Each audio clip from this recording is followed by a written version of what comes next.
महाराष्ट्र में अपने बयानों के लिए चर्चा में रहने वाले बीजेपी नेता और फडणवीस सरकार में मंत्री बने नीतीश राणा ने अब केरल की तुलना पाकिस्तान से की है।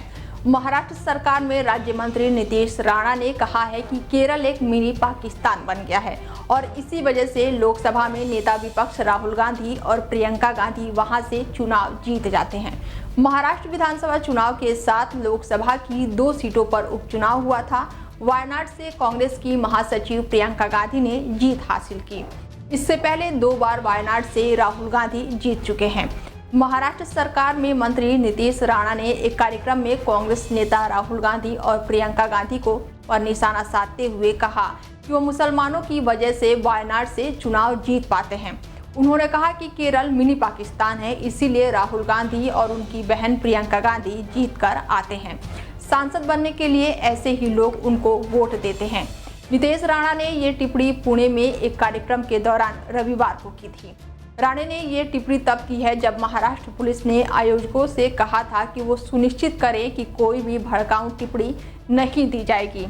इसके बाद से फडणवीस सरकार में मंत्री बने नीतीश राणा हेट स्पीच के मामले में पहले से ही फंसे हुए हैं।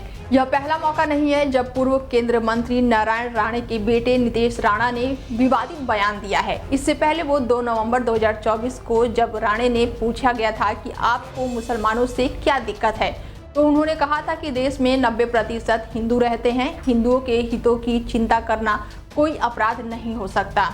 इसके आगे उन्होंने ये भी कहा कि देश में बांग्लादेशी हिंदुओं के त्योहारों पर पत्थरबाजी करते हैं। यदि इसके खिलाफ आवाज उठाने पर मुकदमा दर्ज होता है तो मैं उसका सामना करने के लिए पूरी तरह से तैयार हूँ। इससे पहले राणे ने मीरा रोड हिंसा मामले के दौरान भी विवादों में आ गए थे।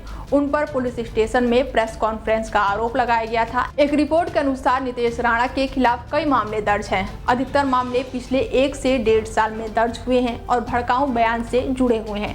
हालांकि इनमें कई ऐसे मामले हैं जिस पर चार्जशीट दाखिल की गई है। भड़काऊ बयानों से जुड़े किसी भी मामले में उनके खिलाफ चार्जशीट दाखिल नहीं की गई है क्योंकि सरकार ने उन पर मुकदमा चलाने की मंजूरी नहीं दी है और अब 10 मामले में चार्जशीट दाखिल की गई है और इनमें से 4 मामलों में अदालतों ने आरोप तय किया है। नीतीश राणा महाराष्ट्र सरकार में कैबिनेट मंत्री है, पर वो गैर सरकारी संगठन और साथ ही स्वाभिमान संगठन के प्रमुख भी हैं। हेट स्पीच देने के मामले में उनके खिलाफ कई मुकदमे दर्ज हैं। फिलहाल इस खास पेशकश में मेरे साथ इतना ही। देश दुनिया की तमाम बड़ी खबरों के लिए देखते रहिए DIL 24 भारत। नमस्कार।